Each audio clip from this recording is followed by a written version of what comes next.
In this video, I'm going to show you how I rank blog posts for hundreds of keywords without needing any backlinks. Hey, my name is David, and in this video, I want to show you my process, 10-step process for ranking articles and blog posts for hundreds and even sometimes thousands of keywords without needing any backlinks or doing any link outreach or anything like that. This is purely on-page optimization or on-site optimization that I do on my articles, how I format them. I'm going to take you step-by-step process of structuring my articles, what I do with images, and everything I do up to publishing on WordPress, and also what I do directly after publishing on WordPress as well. To get started though, we can just hop onto the computer and might as well just jump into it. All right, we are on the PC, and for this example, I'm going to be using an automotive, driving, car-related blog or niche website.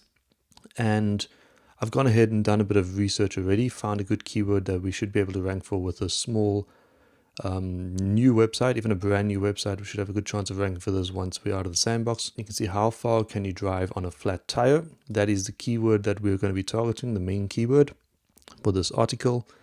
And it is also what the topic of the article would be about. So before we get to the 10-step process that I use to rank articles and blog posts for hundreds of keywords without needing any backlinks, let me just show you quickly how I would validate a keyword like this. Okay, so at the top we've got the Ahrefs browser extension. So this shows us how much keyword volume, how much search volume this keyword has in the US. So 1,800 searches per month, and then it also shows the keyword difficulty of 7, which is very easy to rank for. The keyword difficulty on SEO tools you should take with a pinch of salt. And what I do instead to validate is to actually go to the SERP results and see what is appearing in the top 10 results. So first off, we want to understand what the search intent is. So how far can you drive in a flat tire? That is quite straightforward if you ask me. How far can you drive in a flat tire?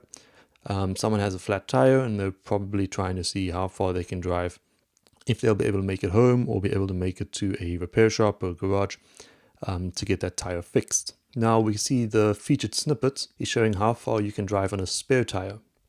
So it shows you no more than 50 miles on a temporary or donut spare tire. That does not seem to answer the search intent for how far can you drive on a flat tire. So 50 miles, you should definitely not drive on a flat tire. So that just shows me that there's a good chance that we'd be able to win the featured snippet if you write a good answer to how far you can drive in a flat tire on this particular query. Okay, now that's more in terms of the featured snippet. What I want to do really to validate though is to find low DR websites and also find user-generated content like forums. So you can see here in the second spot and the third spot we have a DR of 17 on this website. That's fairly small, not brand new, but quite small. So if we have a website that's sort of established and has some authority already, or has a couple of articles that are ranking around this topic, it should be able to compete with this website. But then in position 4, we've got a Quora link, and that tells us that there's not that much content on the web, good content on the web. So we should be able to rank in the top 5 results for this query quite easily, even if we have a brand new website. We can just continue looking through some of these. And then also here in the 9th position, we've got basically a brand new website with a DR of 3. And we can see how far can you drive on a flat tire. So they're actually writing about this specific topic. And that just shows us, yes, we have a very good chance of ranking in the top results with a brand new website. While we're on the topic of ranking for hundreds of keywords without needing backlinks, the site guardswrench.com is actually quite a good example. We can see that this page, so just this article, how far can you drive in a flat tire, it is ranking for 320 keywords, and it only has 5 backlinks pointing to it. So if we just go and look at the backlinks, it's most likely not even relevant backlinks. So we've got some no follow, so all of it's no follow. We've got one Q&A article thing here that's been lost, so that's not relevant. So all of the articles they have here just seems to be spammy backlinks, nothing really relevant. All of them also no follow. So you can just see there's no real backlinks pointing to this, and it's already ranking for 320 keywords. If we open up the keyword report, we can see that of those 320 keywords, there's quite a good deal of them that's ranking in the top 10. So you can see this website can get some good traffic. There's not thousands and thousands of volume that these are being searched per month, but it can really add up once you start to rank for a couple of hundred of these keywords. So the first step to ranking a blog article is to understand the search intent. I touched on that when I was validating this keyword, but you want to know exactly what the search intent is, and you want to write an article that satisfies that search intent. Otherwise, you won't rank very well. You can see this is sort of an outlier here. This how far can you drive in a spare tire? So this would get replaced quite easily once a good written article appears here with a featured snippet that Google can use instead of this, because this doesn't really answer the search intent. How far you can drive in a flat tire is quite straightforward, but if you have some terms in the keyword that might be understood in multiple ways, then understanding the search intent can be a little bit more difficult. And the best thing to do is to basically go through the search results and see what people are actually interested in. Forums generally tend to give you a good idea of what type of search intent people have when they're typing that query, and that's sort of a good idea if there are forum links already in there to get a good understanding of the search intent. So the second step to rank articles for hundreds of keywords is to find similar subheadings, subtopics, related questions that you can then include in your article as well. Okay, so to do this, what I would generally do is go to the search bar and then look for related questions that might pop up here. So how far can you drive on a spare tire, on a run flat tire? So those two could be included in the article as well because they're related. We would look at the people also asked section, see if there's anything relevant there. How far can you drive in a flat tire before damaging the rim? That seems relevant. We can then click here and then just have some more similar questions appear. How far can you drive in a blowout? Can I drive slowly on a flat tire? So you can see we can find questions that we can then include in our article in different topics. What we can also do is go to articles themselves, look at what the competitors are actually writing about and what topics they cover to make sure that we cover a similar range of topics as well. And then also if we go all the way down to the bottom, we can see we've got some more related questions here. And we can also go down the rabbit hole basically of typing in different questions. So how far can you drive slowly on a flat tire perhaps?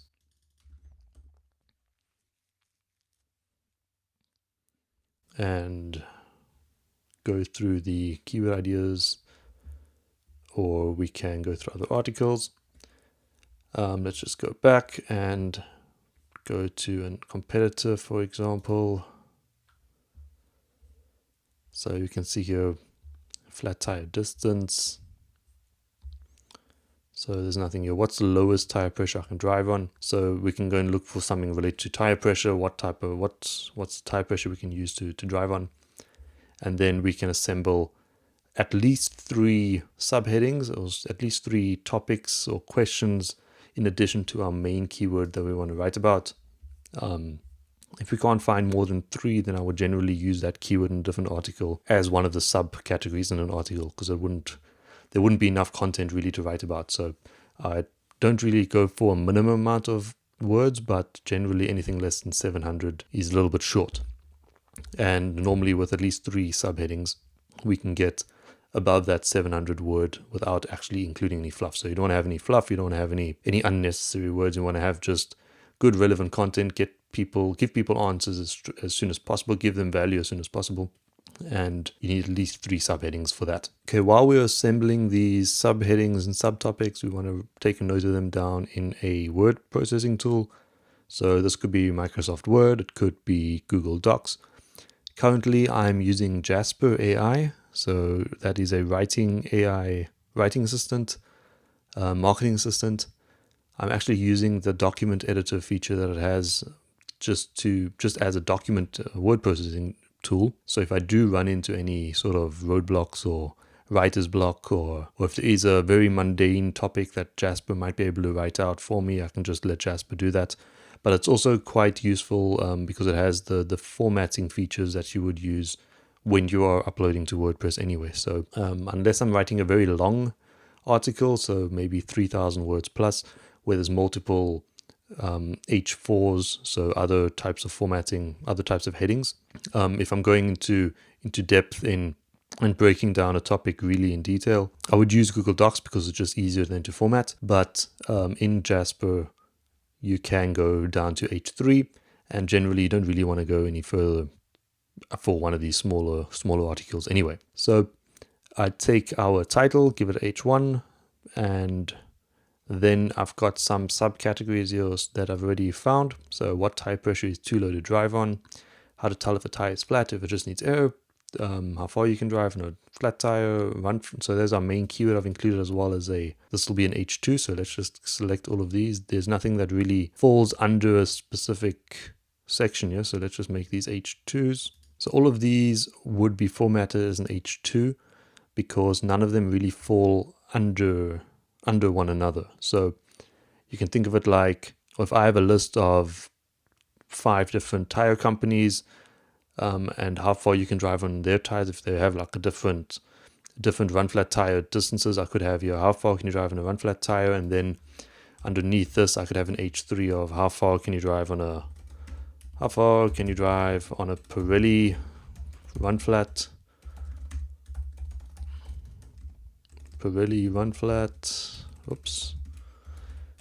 oopsie, and then you'd have Continental, and you'd have Firestone, and we'd have whichever other type of tire companies we can think of.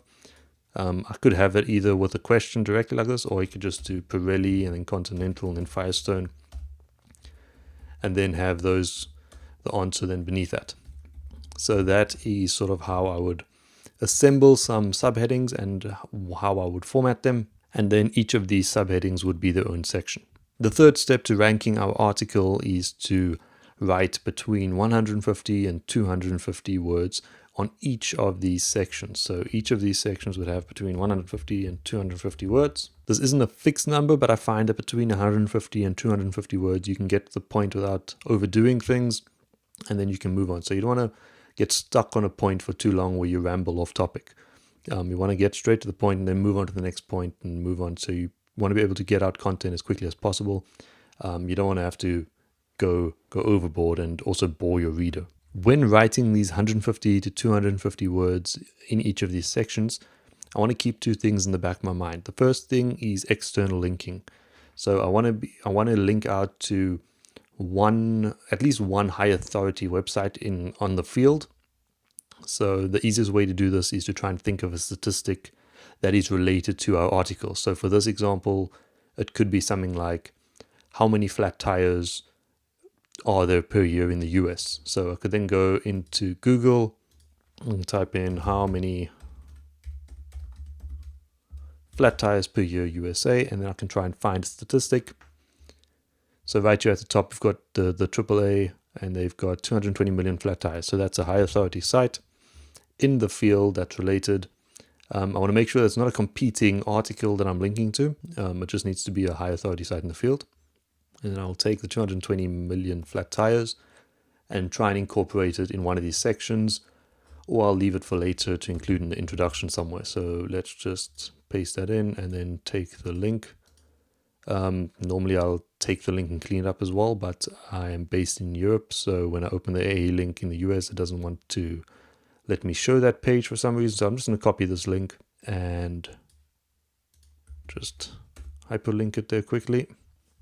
All right, so that's the external link sorted out. The second thing that I want to keep in the back of my mind is internal linking when I'm writing these sections. So I want to think about what internal links I can make to other articles on the website. So if this is an automotive website and we're writing an article about tires, we most likely have other articles that are also revolving around tires. So say, for example, we have an article about how far you can drive on a tire before you need to change them, or why you shouldn't drive on winter tires in the summer, or something like that. That can be on the back of my mind, and then I could include that somewhere in the text in the 150 to 250 words of these sections, and then hyperlink to that. So I'd maybe have 2 or 3, but if there are more, or if I can only link to 2 articles, then that's also fine. I don't want to try and overdo things here and spam sort of a text in there. I want to try and make it as natural as possible. And that's also with our keyword.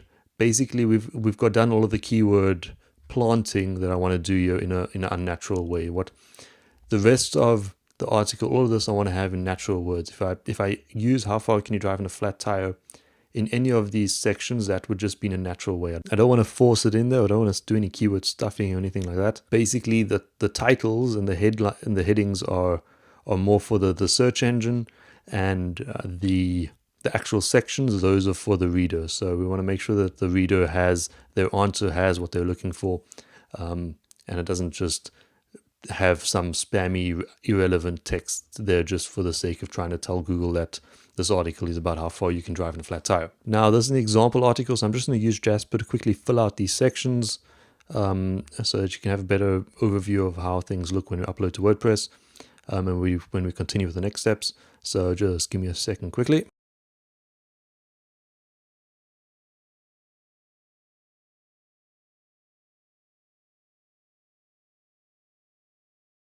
All right, so as you can see, it's taken us maybe 5 minutes, and Jasper has filled out these sections for us.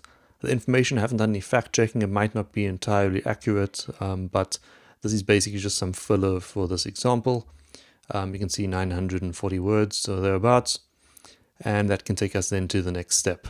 And step 4 is to write an introduction to our article. So once I only write an introduction once I've filled out the sections, and then also to write a conclusion at the end. So the introduction at the beginning here should introduce the topic of the article immediately, get straight to the point, and then drive into the first section. And then in the conclusion, what I want to do is include a call to action. So either to purchase something or to read another article, maybe sign up for something. So you want to have a call to action that actually gets the reader to do something else. For this, we could try and prompt a reader to get a fix-a-flat kit or some other type of tool, maybe a compressor, a portable compressor, battery-powered compressor set that they can keep with them in the car. Something like that we can then include in our conclusion here. In the conclusion, I'll also write and format as an H2. So let's just give it that. And the introduction, I'll try and get the keyword, the main keyword that we're searching for, in our introduction as well. So, all right, there's a quick introduction to this article. Maybe I'll put a bit more thought into it if I am writing for a proper article, but this is just an example. So you can see we've got just the statistic included there already with the link to the high authority website. We've got our how far you can drive on a flat tire. How far can you drive on a flat tire? Included our keyword. And then we've broken down what the article is going to be about for our reader, and then we can start it. So we try and keep it as straight and to the point as possible. All right, and then we just have a quick conclusion. Again, I haven't really put much thought into this, just got straight over what we covered, a little brief summary of that, and then included a call to action to a very weak call to action actually, to get a portable air compressor. Here there should be then an affiliate link. Could be a little bit more pushy on that, but this is an example article. We don't have to waste too much time on that. And you can see we've got our conclusion there. So that is step 4. The 5th step to ranking a blog post for keywords without needing backlinks is to find relevant images. These images can be stock photos, but the more unique the images are, the better. I like to use Canva for this.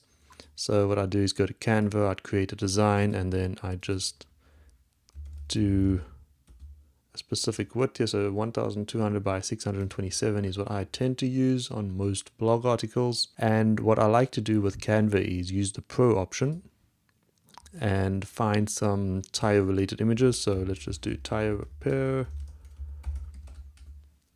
and go to the settings option here and then go Pro. So it is a paid feature. Canva is not that expensive. I think 10 euros or $10 a month. If we go with Pro, we have access to, I'm not quite sure how many, I think hundreds of millions of images. And the Pro option gives us basically better images, but also the free option, they're used much more on websites than the Pro option. So this is not quite unique, but it's more unique than using free stock images. So if I just go to filter to Pro and then look at photos, I can then go through here and find some relevant photos that I can use that we can use in our article. Let's just go with something like a flat tire perhaps. So flat tire, these are all pro images you can see, which is good. Okay, now I'm just looking for an image that is sort of relatable to what the reader would experience. So maybe like a parking shot with a flat tire. So someone just seen a flat tire. So this one over here, for example, would be all right. Perhaps that's a very flat tire. But just for this example, let's take that. So I will take this image. And now before I download this image, what I want to do is also use our exact, I want to use the exact key phrase in a title of our image as well. How far can you drive on a flat tire? So I'd want to have this in just one of the images that we upload to our article. So let's just download that in JPEG format, so that's quite small. Now what I can do is look for some more images that fill out some of the other sections, like maybe a run flat tire.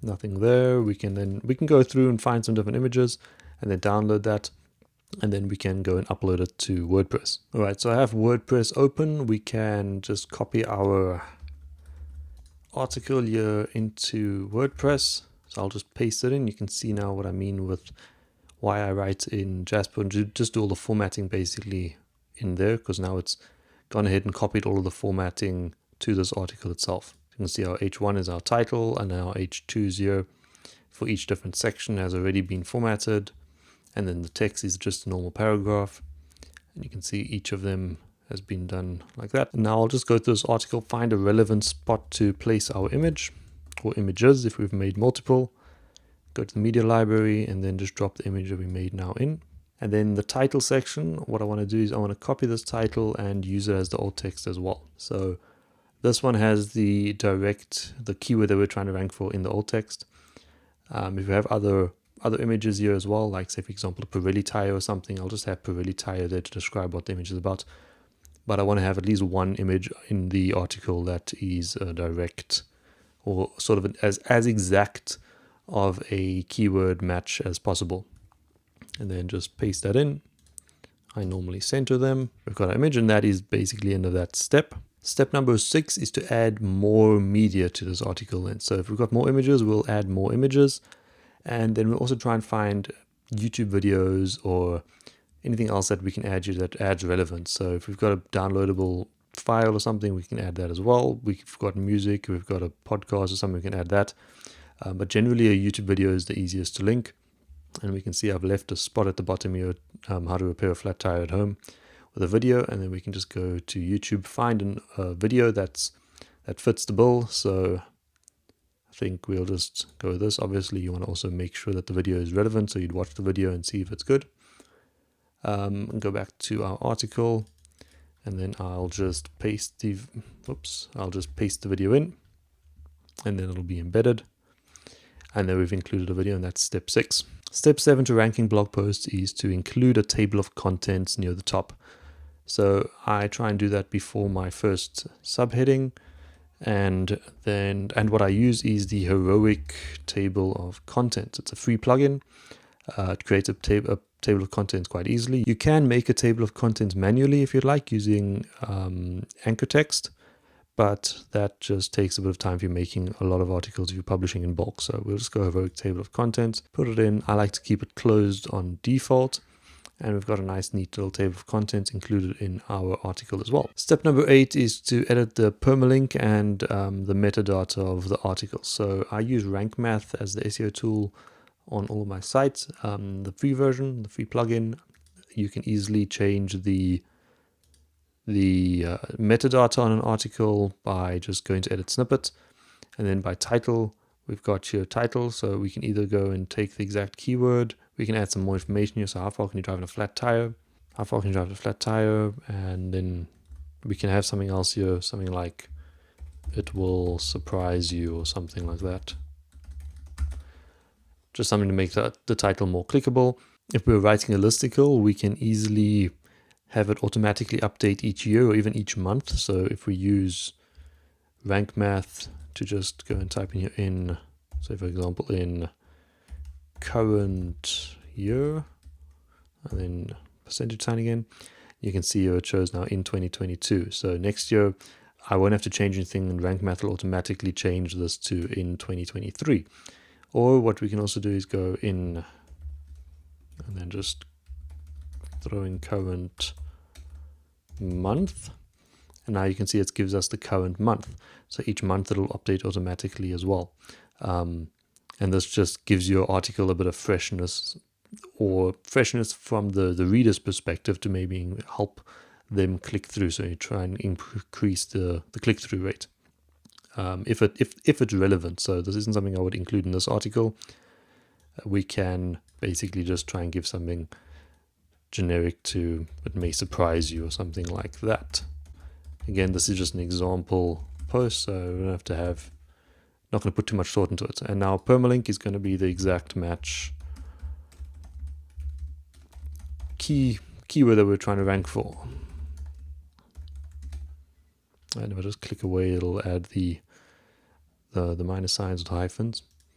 And that is basically what I'd like to do. The description, Google generally takes whatever it wants from there, so there's no real need to include that. And the first part of our article covers the topic as well. So you can add a description if you'd like, but you don't have to put too much thought or too much worry into that. From my perspective, you can also go and throw your focus keyword into the box on Rank Math here, and it'll give you a score and tell you what you need to change. You don't have to worry too much about getting this to 100 or something like that. Generally speaking, 80 is good. I think that's when it turns green.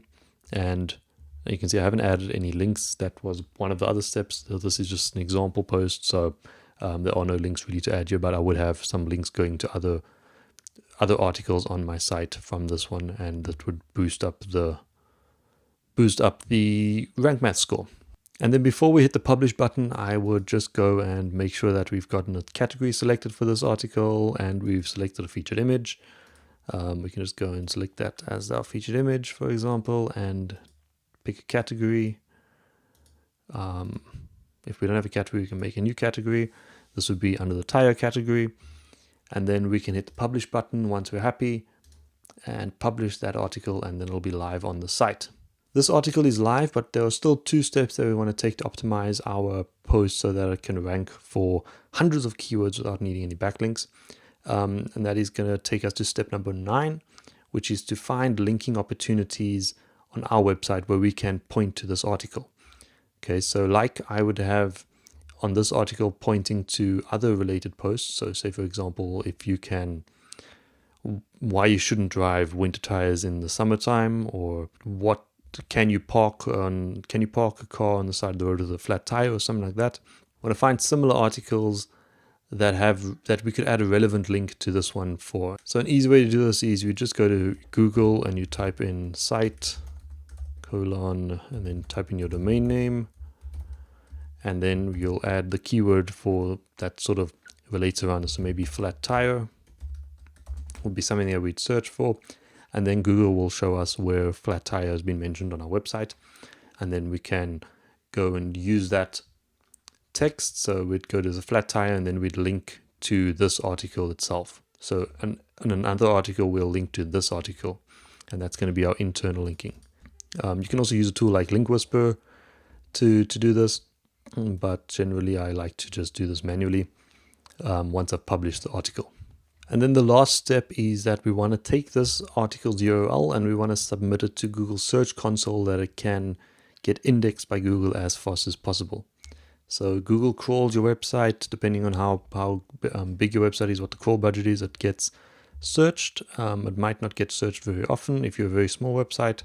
So what we want to do is sort of put this article and this URL into the waiting list, basically, so that Google knows that we're trying to give it a bit more priority, that it should try and search us as soon as possible. So you can just go to Google Search Console, sign up for everything, and then in this inspect URL section at the top, you can throw in the URL. You'll get a page like this. URL is not in Google, and then we'll just go request indexing, and Google will then add it to the waiting list, basically, and hopefully get your page indexed on Google ASAP. And that is basically it. I hope everything was easy to follow and understandable. If you have any questions, please leave them in the comments below. If you like this video, find it useful, please give it a thumbs up, and I'm going to see you in the next one. Ciao.